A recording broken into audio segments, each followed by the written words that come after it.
Hello, and welcome to Loving Our Fears with Shikha Rastogi. A mother is murdered in her own home and leaves behind an 11-year-old son and her husband. A father in his 40s is diagnosed with cancer and dies and leaves behind his 10-year-old son and wife.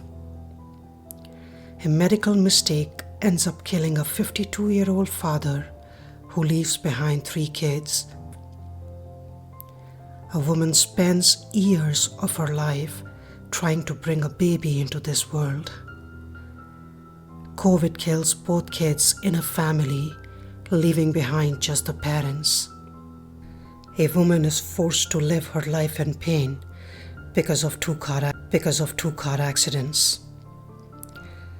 The point is that I can spend hours talking about all the stories that I am aware of, and I only know a few people's stories out of the 7.5 billion stories that are living and breathing on this planet today. And if you were to ask all of these people, they would probably say that none of their stories match the idea of life they had in mind while growing up. For some, the story of their life may be better than what they growing up, but nevertheless, most of humanity continues to struggle with the shadows of their past. We spend entire lifetimes living our lives out of these stories, which are filled with pain, suffering, neglect, frustrations, failures, defeats. And although on a superficial level, it may feel like you are stuck in your stories around your job, your life, your family, money, relationships. But in fact, if you look really closely at what it is that you are thinking in your mind and feeling in your body, you will realize that you are really only stuck in the strong emotions, the emotions of fear. You may feel stuck in your job because you are too afraid to quit. You may feel stuck in your career because you are too afraid to change. You may feel stuck in your home because you are too afraid to spend time with yourself or the people who live in it. You may feel stuck in your relationships because you are too afraid to stand up for yourself or just leave. You may feel lonely because you are too afraid to show your wounds to your close ones. You may feel stuck in your life because you are too afraid to slow down and opt out of this race to nowhere. And because you are stuck in this fear loop is why you feel stuck in life. And because you feel stuck in life is why you struggle so much in life and experience so much stress. On an individual level, these struggles are clearly visible in the addictions, the mental health challenges, the school shootings, the domestic violence, the social media hate speech, the crime in neighborhoods, etc. However, we can also see these struggles on a collective level in societies, a set of political and religious leaders who seem to be stuck in histories of their nations. As a result, instead of leading their nations forward, they continue to regress their societies into the painful past. But regardless of what's happening in the collective, we have tremendous power to transform lives on an individual level, beginning with our own life. And the only way to transform your own life is to reach into the darkest corners of your hearts and gather all hidden away and scattered pieces of your life stories. Lay them down on the floor and start giving them some love and attention.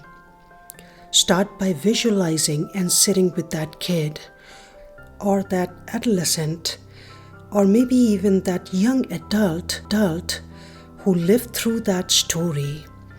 Imagine that you are gently holding this kid or adolescent or young adult's hand and comforting them as they weep to release their pain and suffering.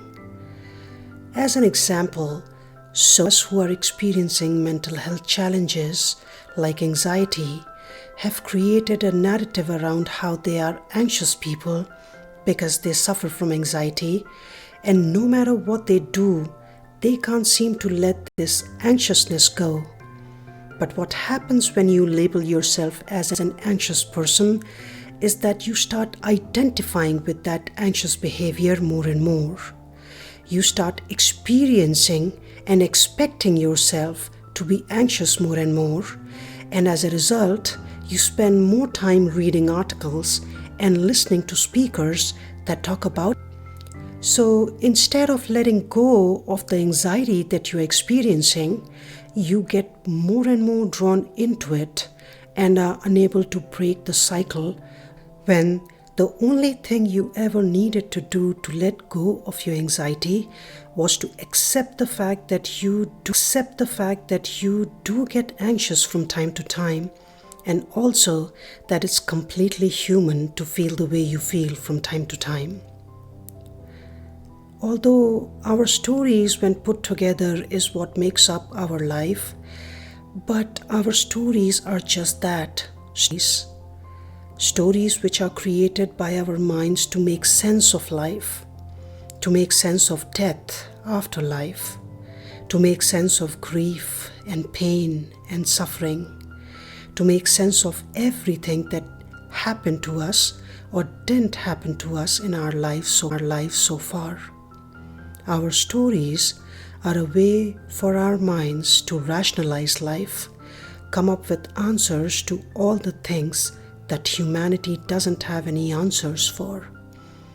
It's our mind's way to keep us sane and moving forward in life. So many times what happens instead is the exact opposite. Instead of finding peace and sanity, we lose ourselves in the hurt and insanity of our stories and the strong emotions that these stories generate.